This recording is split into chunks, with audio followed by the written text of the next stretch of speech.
Inimigos. Nós temos inimigos, irmãos. Inimigos poderosos. Inimigos que, se Jesus não guardar, vão nos estraçalhar. É isso que você precisa saber. É isso que você precisa entender. Quem são os nossos inimigos? Sabe que a Bíblia diz quem são os nossos inimigos? A Bíblia diz, está lá em Efésios 6,12. Se você lembra disso, eu quero cumprimentar com a paz do Senhor os irmãos que vão assistir pela internet. E talvez você esteja chocado com esse tema, inimigos. Talvez você, como uma pessoa boa que é, acredita não ter inimigos. Mas a Bíblia diz que nós temos inimigos. Nós vamos dizer aqui quem são os nossos inimigos verdadeiros. Efésios 6,12 diz, porque não temos que lutar contra a carne e o sangue. Ou seja, nossos inimigos verdadeiros não é o ser humano, mas sim contra principados, contra potestades, contra os príncipes das trevas desse século, contra as hostes espirituais da maldade nos lugares celestiais. Os nossos inimigos verdadeiros são espíritos, são demônios, espíritos malignos, são demônios. Esses são os nossos inimigos. A grande pergunta é, eles podem nos tocar? Os inimigos podem nos tocar? O que você acha? A Bíblia responde, você vai ficar surpreso com a resposta. Porque eu vi umas cabecinhas dizendo assim, ó, quando eu perguntei, o inimigo pode nos tocar. Então, o Senhor responde isso lá em 1 João 5,18, ele diz assim, ó, sabemos que todo aquele que é nascido de Deus, Jesus disse para Nicodemos, para você entrar no reino do céu, você precisa nascer de novo da água e do Espírito. Jesus também, o Espírito Santo, o Pai disse lá nas cartas, que nós nascemos de novo, somos nova? Então, somos nós, ó. Todo aquele que é nascido de Deus não peca, mas o que de Deus é gerado conserva-se a si mesmo. E o maligno? Então eu pergunto de novo, eles podem nos tocar? Não. A Bíblia diz que não e eu tenho que crer nisso. Os demônios não podem tocar na gente. Em quem? Naqueles que nasceram de Deus. Naqueles que nasceram de novo. Tudo bem? Muito bem. Então, a próxima pergunta é, qual é a maneira ou o modo que os inimigos, os nossos inimigos nos atacam? Então, nós temos, primeiro, enfermidade.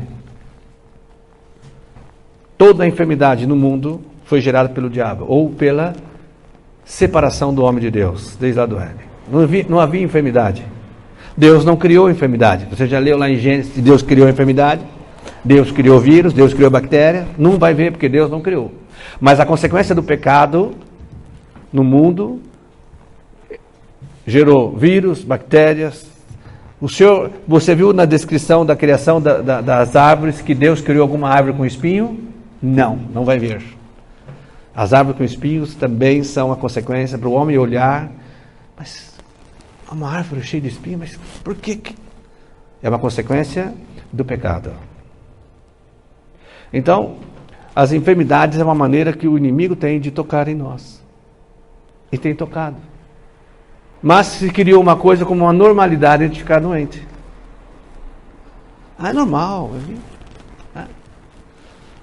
Então, é uma maneira de o diabo tocar em nós através da enfermidade. Através da confusão. Irmãos, o mundo trabalha para ter confusão. A mente do mundo trabalha para ter confusão. E nós estamos vivendo aí confusão de tudo que é lado, de raças, dentro da família, ideologias, tudo para criar confusão.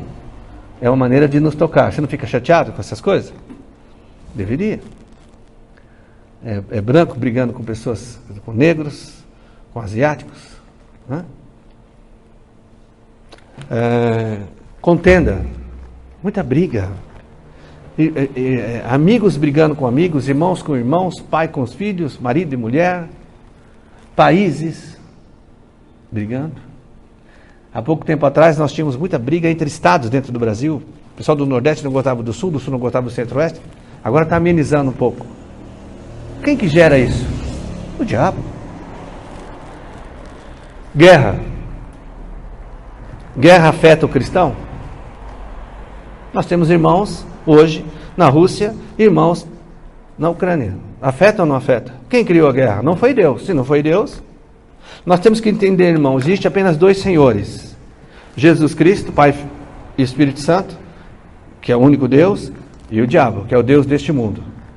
Se não foi Deus que criou a guerra, quem foi? O diabo. Nós temos que decidir isso, irmãos.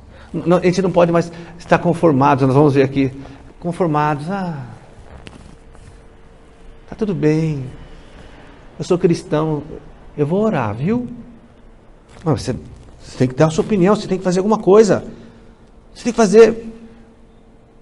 Nós vimos ali na Ucrânia, quando estourou a guerra, cristãos, abaixo de não lembro se 23 anos, tem mais idade, não tinha opção. Tem que sair da sua casa e pegar uma arma e ir lá enfrentar o inimigo. Ele não pode chegar assim e dizer assim, vou orar, viu? Não, é atitude. Só que ele não tinha escolha. Nós temos a escolha, irmãos, de orar, tomar atitude. Deixa o medo de lado, a indecisão. O Senhor nos chamou para a batalha mesmo. Ele disse que o reino de Deus é conquistado à força. Que história é essa? Os cristãos estão muito assim, como cordeirinhos. Esperando o quê? O Senhor levantou uma nação, transformou uma nação inteira de esmagadores de barro que fazia tijolo, com a nação mais temida de todos os tempos, que era o exército de Israel. Leia Reis, leia para você ver.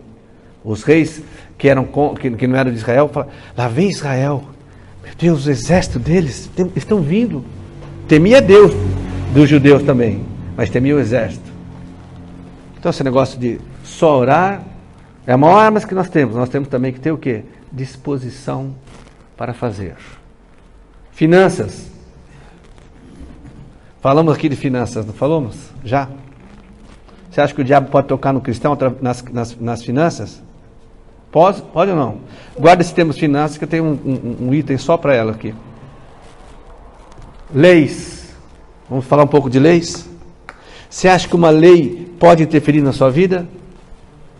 Pode interferir na vida da sua família? Você acha que uma lei pode interferir? Não. Você acha que uma lei pode interferir na nossa igreja? Você está preocupado com isso? Não está. Sabe por que você não está? Porque você disse para mim de alguma forma, o pastor está falando de política. Política a gente não deve falar na igreja. Eu vou falar onde então para você? Nós vamos escolher deputados e senadores. Sabe o que esses homens eleitos pelo povo fazem? Sabe? Não sabe? Leis. E aí, está preocupado ou não? Eu vou orar, pastor. Você vai orar e o que mais? Você tem que votar. Eu estou na farmácia, fui comprar remédio, o gerente lá, eu não vou votar, do nada, eu não vou votar em ninguém, porque não... Eu falei, se você não votar, o comunista vai votar. Ele falou, como que é? Eu falei, é isso mesmo. Ele falou, você é bolsonarista? Eu falei, não, eu sou brasileiro, e eu sei que se eu não votar, o bandido vai votar no meu lugar. E ele vai escolher o candidato que é bom para ele. Vai fazer leis boas para ele. Mas eu não gosto de discutir política. Falei, mas você está falando de política? Quando você fala que não vai votar, você está falando de política. É mesmo. Você percebe a ideia? O inimigo ele entra para que as pessoas não se preocupem com as leis que vai mudar a vida deles. Olha, é o diabo, é o inimigo. Nós tivemos aqui na Bolívia um presidente eleito que foi terrorista. Ele entrou num determinado momento da história da Bolívia, não sei como é que chama o local lá, e fuzilou juízes, matou juízes. Ele era narcotráfico. E hoje ele foi eleito presidente. Quem os elegeu? Quem elegeu ele? Foi o povo que gosta do narcotráfico, do terrorismo. Você fala, mas lá só tem isso? Lógico que não. As pessoas boas, sabe o que as pessoas boas fizeram? Ficaram em casa, não foram votar. A porcentagem de votos que esse homem teve é muito menor do que a porcentagem das pessoas que não votaram. Sabe qual foi uma das primeiras coisas que ele falou? Nós vamos libertar os nossos jovens que estão presos. Tem um candidato aqui no Brasil que falou a mesma coisa. Será que ele está falando de jovens, pessoas jovens? Ele está falando dos guerrilheiros, dos traficantes que estão presos hoje. A primeira coisa que ele vai fazer é soltar os traficantes. Quem escolheu? O povo. Quem será que fez isso? O adversário, os nossos inimigos, são os espirituais. Lança pensamento e as pessoas caem. Nós, como igreja, precisamos combater isso. Pessoas. Primeiro, pessoas fora da igreja. Pode atingir você? Poxa, a primeira coisa que você faz é se afastar de você. Aquele amigo que você tinha se afasta de você. Porque você agora é cristão. Eu não gosto mais, não gosto dessas coisas, vou afastar. Atinge a gente fica chateado. Dentro da igreja, pessoas podem atingir você? Olha o que está escrito na palavra de Deus. Lá em Mateus 7,15 diz assim: cuidado com os falsos profetas. Onde estão os falsos profetas? Nas igrejas. Eles vêm a vocês vestidos, para falar de novo, de ovelhas, né? Terceira vez. Vestidos de pele de ovelhas, mas por dentro são lobos devoradores. Devoradores do quê? De almas. Porque se aquele que está para ensinar sobre a salvação, ensinar sobre outra coisa, a alma vai se perder. É isso que o diabo se alimenta. As pessoas morrerem sem Cristo. Também está escrito assim, Gálatas 1:8-9. Mas ainda, Paulo, maior pregador do Evangelho para os gentios, ou seja, para os não cristãos, maior pregador do Evangelho para pessoas que não eram judias. Ele disse: mas ainda que nós mesmos, ou um anjo do céu, vos anuncie outro Evangelho, além do que já vos tenho anunciado, seja maldição, seja anátema. O que quer dizer com outro Evangelho? Salvação por qualquer outro meio que não seja Jesus. Pelas obras, por ser um povo determinado, por ter uma religião determinada. É isso que Paulo estava ensinando. E não está cheio por aí? Então, os nossos inimigos criam esse tipo de coisa. Assim como já dissemos agora de novo, falo novamente: se alguém vos anunciar outro evangelho além do que você receber, seja anátema. Bom, outra coisa, sacrifícios. É uma maneira de enganar as pessoas. Pessoas acreditam que com o seu padecer, com o seu sofrimento, pode alcançar o favor de Deus. E nós lemos aqui, o homem dizendo para o Senhor, já começa querendo bajular Jesus: bom mestre, só tem um que é bom, é Deus. O que eu tenho que fazer? Quanto eu tenho, né? Qual é o meu sacrifício que eu tenho que fazer? Ele falou: não, só deixa de adorar outras coisas e adore somente a Deus. Isso que está sintetizado: vende tudo que você tem e segue, dá aos pobres e segue. Assassinatos mexe com você, como cristão? Quem é que veio para matar, roubar, destruir e enfermar? O diabo. Então essa ideia que existe nas pessoas ruins, nos bandidos, nos traficantes, nos assaltantes, de matar, vem do inferno. Vem do inferno. Nós vemos aqui no Brasil, por exemplo, pessoas que matam por causa de um celular, não tem? Aí o que a pessoa fala? Mas não precisava ter feito isso, não é? E o que ele fez? Porque é demoniado, espírito maligno, mas, e o diabo usa essas coisas nas pessoas. Antes de entrar na maldição, quem já viu falar em lifestyle, ou estilo de vida? Agora, tá, se você não viu, ele vai dizer que cristão agora é lifestyle. Ser cristão é um estilo de vida. Guarda isso. Está entrando agora, recebi um vídeo de um irmão perguntando a minha opinião, que ele vai dizer para você que cristão agora não tem importância certas coisas, não tem importância aquilo outro, não tem importância. O importante é ser cristão. E vão bater na tecla que não precisa de igreja, contrariando o Novo Testamento. Principalmente a direção às igrejas, que as reuniões, onde você aprende a amar o teu próximo, onde você aprende as escrituras, onde você ouve a palavra. Então tome cuidado com esse negócio de cristão lifestyle. Tá bom? Estilo de vida cristão. Mas vai pegar.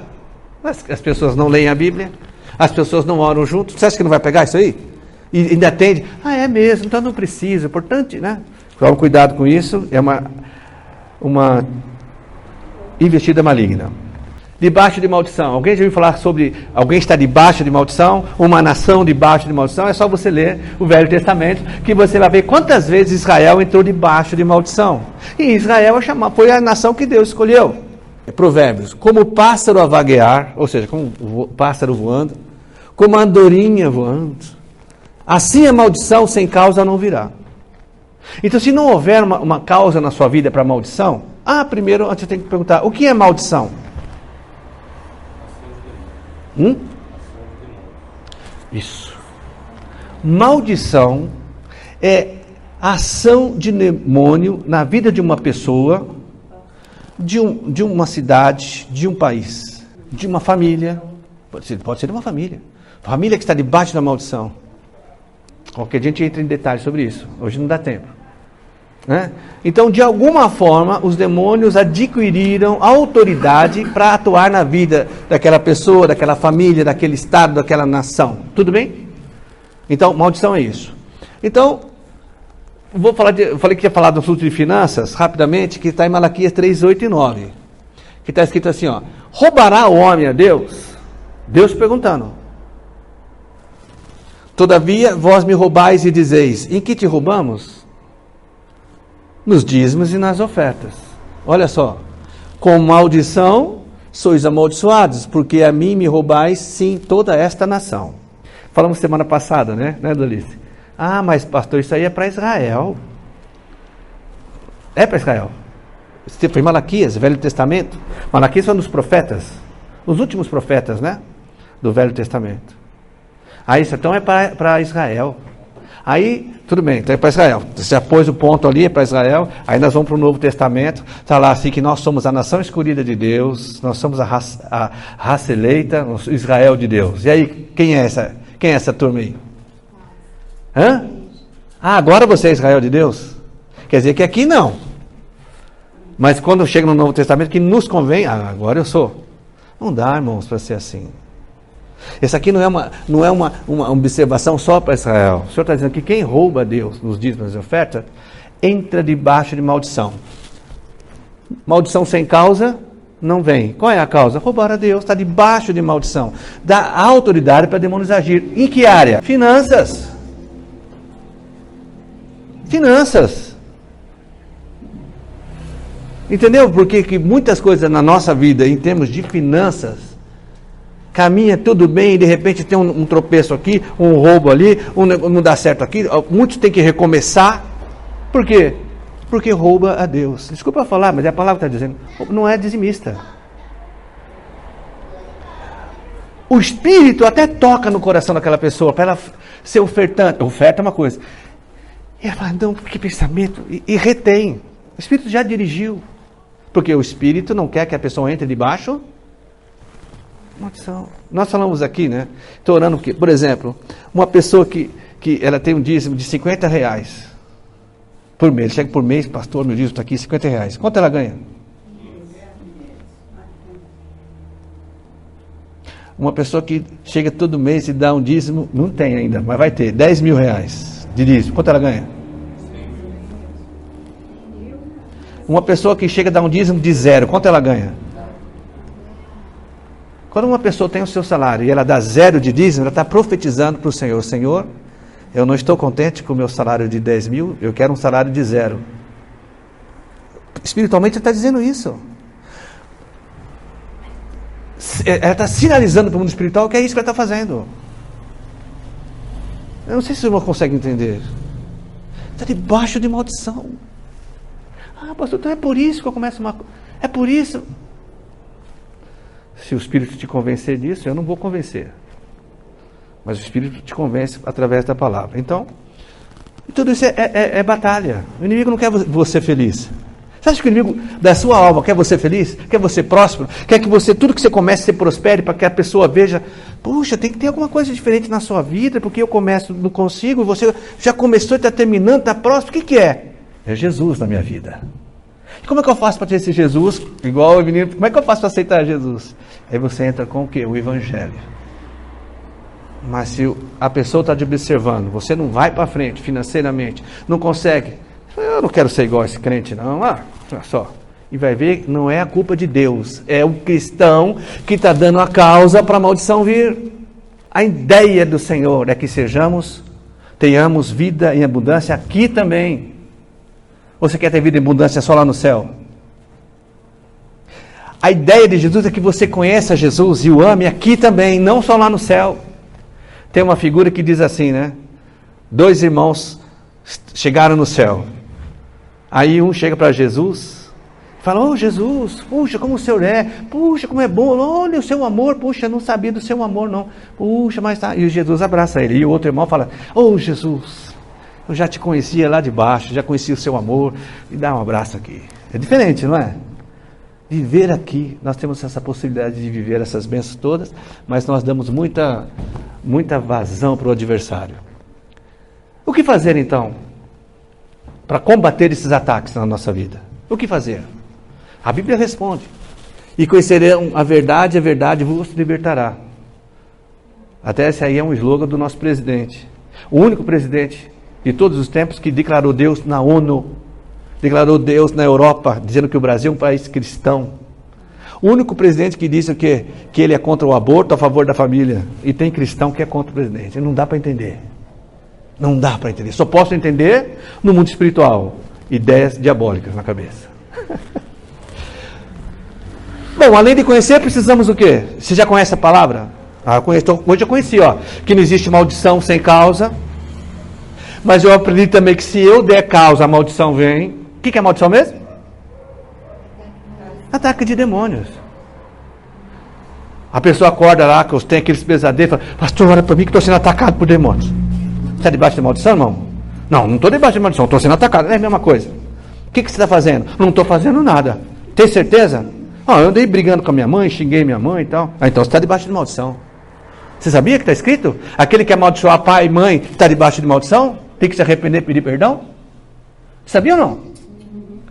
Está escrito: aquele que amaldiçoar o pai e mãe entra debaixo de maldição. Se você conhece alguém, fala: "Você tem que se arrepender e pedir perdão para os pais para que a maldição deixe de existir na sua vida." É coisa séria, né? Então, você aprendeu que quem dá o motivo da maldição somos nós mesmos. Porque não conhecemos, então?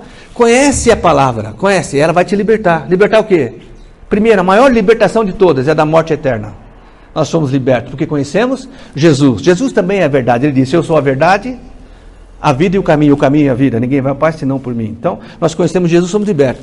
Mas além de conhecer, lá em Tiago 1:22, está dizendo que nós precisamos o quê? Praticar aquilo que aprendemos. Nós estamos aprendendo algumas coisas hoje. Vamos praticar ou não? Então diz assim, sejam praticantes da palavra e não apenas ouvintes. Porque se você só ouvir e não praticar, você está enganando alguém. Quem que você está enganando? Enganando a si mesmo. Aquele que ouve a palavra, mas não a põe em prática, é semelhante a um homem que olha a sua face no espelho e depois de olhar para si mesmo, sai logo e esquece a sua aparência. Olha que coisa interessante. Mas o homem que observa atentamente a lei perfeita que traz a liberdade e persevera na prática dessa lei, não esquecendo o que ouviu, mas praticando, será feliz naquilo que fazer. Lógico. Você aprendeu como combater o adversário. O adversário não tem vez na sua vida. Tudo que você fizer, você vai ser feliz. É promessa de Deus e não minha. Eu quero que faça um teste com o Senhor. Testa, faz uma prova com o Senhor. Eu posso provar com Deus? Pode. Gideão provou 3, 4 vezes. Se é tu que falas comigo, Senhor, aceita a minha oferta. Deus aceitou a oferta dele. Senhor, se o Senhor falou comigo, faz com que fique molhado em tudo. Que serene, mas não molhe o terreno, molhe só essa esponja que eu pôr. Molhou só a esponja. Aí Gideão falou: Senhor, não vai ficar bravo comigo, mas quero pedir mais uma coisa.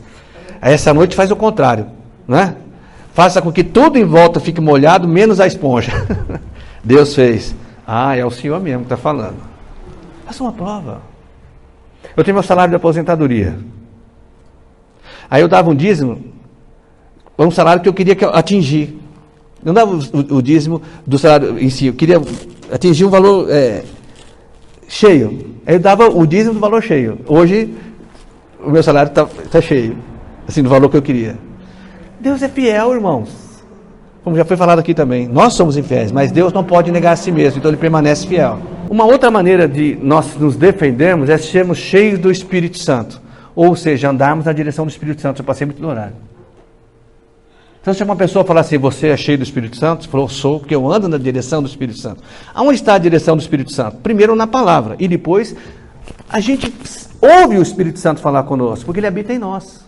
Não faça isso, faça aquilo, cuidado, não vai ali agora, vai depois, vai agora, não, olha ali, cuidado com aquela pessoa. O Espírito Santo fala nisso. Prega o Evangelho, aquela pessoa, pegue agora. Você fala, mas agora, é agora, porque é aquela hora que a pessoa está receptiva.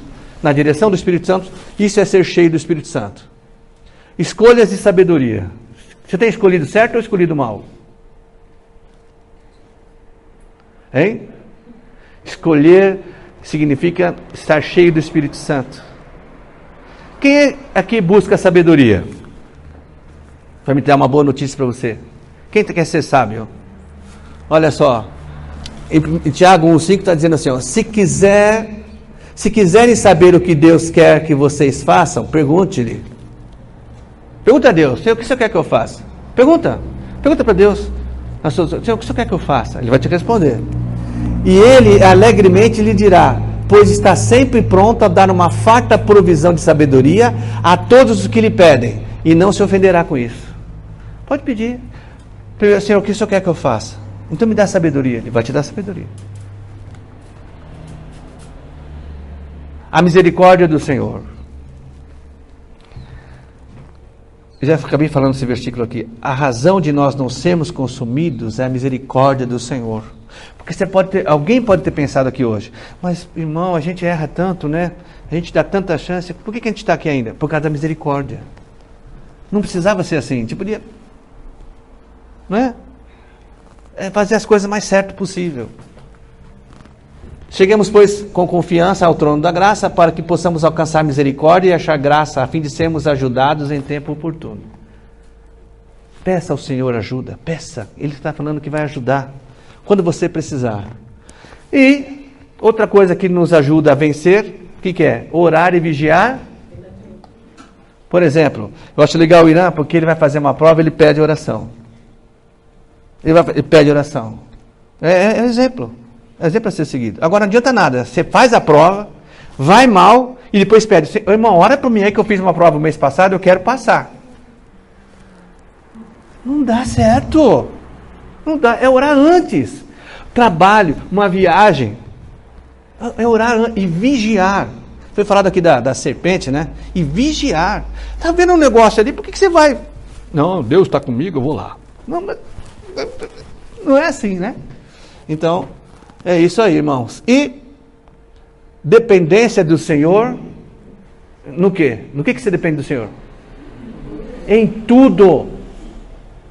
Senhor, me ajuda isso, me ajuda aquilo outro. Hoje eu vou na feira, Senhor, me ajuda, vamos juntos.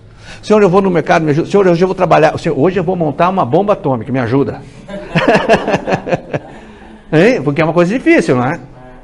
Se você errar lá o fiozinho, pum! Então você precisa da ajuda do Senhor. Mas também, para você, por exemplo, fazer uma coisa simples, vou fazer um ovo. Vou esquentar uma água. Eu preciso do Senhor também em tudo, irmãos. E que a gente acha ser autossuficiente. Isso aqui não precisa de Deus, não. E, né? Nós estamos errando nisso. Dependendo do Senhor para tudo, pois está escrito aqui, encerrando. Eu sou a videira, vocês são os ramos. Se alguém permanecer em mim e eu nele, este dá muito fruto. Pois sem mim vocês, não podem fazer coisa alguma. Foi Jesus que disse. Você vai contrariar? Então essa é a mensagem de hoje, irmãos. Inimigos. Os inimigos nos atacam por várias frentes. Nós aprendemos aqui o que fazer para rechaçar esse ataque, como nos proteger, como atacar também. Nós podemos atacar o inimigo.